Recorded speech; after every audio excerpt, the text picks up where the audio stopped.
కాళేశ్వరం ప్రాజెక్టుపై మంత్రి ఉత్తమ్ కుమార్ రెడ్డి సంచలన వ్యాఖ్యలు చేశారు. కరీంనగర్లో మంత్రి మీడియాతో చిట్చాట్లో పాల్గొన్నారు. గత 10 ఏళ్లుగా ఇరిగేషన్ ప్రాజెక్టులు నీళ్ల కోసం కాకుండా పైసల కోసం కట్టారని విమర్శించారు. కాళేశ్వరం విషయంలో అన్ని తప్పుడు లెక్కలే ఉన్నాయన్నారు. 93,000 కోట్ల రూపాయలు ఖర్చు చేసి 1,00,000 ఎకరాలకు కూడా నీళ్లు ఇవ్వలేదన్నారు. పాలమూరు రంగారెడ్డి సీతారామ ప్రాజెక్టులో కూడా అవినీతే రాజ్యమేలిందన్నారు. ఈ ప్రాజెక్టు నిర్మాణంలో ఘోర తప్పిదం జరిగిందన్నారు. నిజాలు నిగ్గు తేల్చమని నేషనల్ డ్యామ్ సేఫ్టీ అథారిటీ వాళ్లకు అప్పగించారు. సాగునీటి ప్రాజెక్టులపై తెచ్చిన అప్పులకు 20,000 కోట్లు వడ్డీలు కట్టారని తెలిపారు.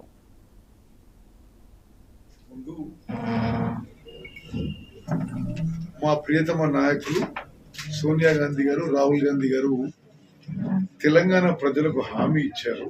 రైతు రుణమాఫీ 2 లక్షల రూపాయల వరకు, ఒక కుటుంబానికి 2 లక్షల రూపాయలు రుణం వరకు మాఫీ చేయడానికి నిజంగా కూడా ఒక కాంగ్రెస్ లీడర్గా, ఒక మంత్రిగా, ఒక పౌరునిగా నేను I'm feeling proud to be a part of this exercise activity.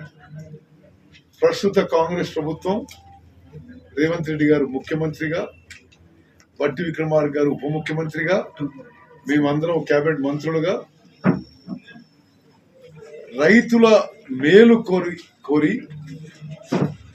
మా ప్రియతమ నాయకుడు, భావి భారత ప్రధాని రాహుల్ గాంధీ గారి డైరెక్షన్ మేరకు 2 lakh క్రాప్ లోన్ వేవర్